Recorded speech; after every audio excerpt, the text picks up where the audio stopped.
is Yamara Washington, and welcome to another edition of SU Sports Spotlight. And I'm here with Connor Aiken. How are you doing today? Good. Thank you for having me.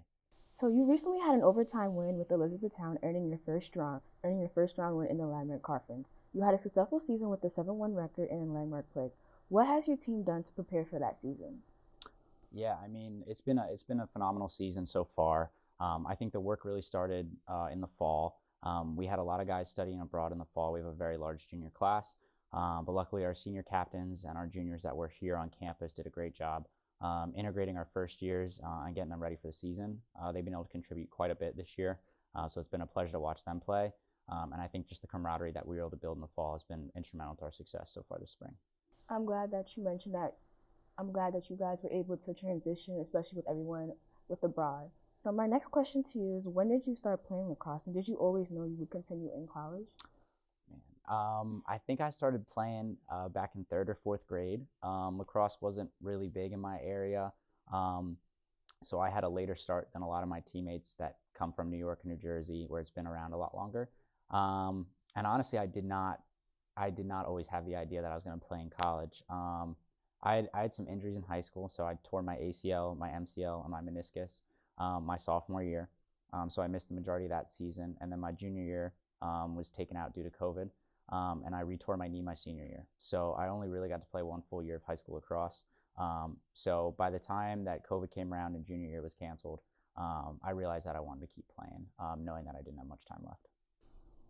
So with the Landmark Conference tournament in mind, how does your team handle the pressure of big games? Um, we've been talking about it all season. We don't really feel like we have that much pressure on us. We're really the underdog. And while our seed as a number two seed might not indicate that, preseason we were ranked coming in at around four. Nobody thought we could beat the top three teams, that being Elizabethtown, Scranton, and Catholic, because we haven't beaten them for a long time in the past. But luckily this year we've been able to turn the table there and prove that we can. We can run with those teams. We can beat those teams, and we proved that coming from behind, beating Catholic at their place down in DC. We proved that on senior day, coming from behind yet again and taking down Elizabethtown. So the next one's Scranton. We obviously had a tough game with them at their place. Lost a one-goal game in the last minute or so of the game. But luckily, them being our first round matchup in the playoffs, we got a chance to take revenge against them. So my last question for you: do you have a song or that your team listens to before a game? We do not have a song that we listen to every day before a game, but after every win, we do play a certain song in the locker room or on the bus called Yeah Baby. We actually sing it all around campus. I'm not sure if anyone's ever heard it, so that's a really fun time. And I'm wishing you the best of luck the rest of your season. And thank you for taking the time. Thank you. I appreciate you being here.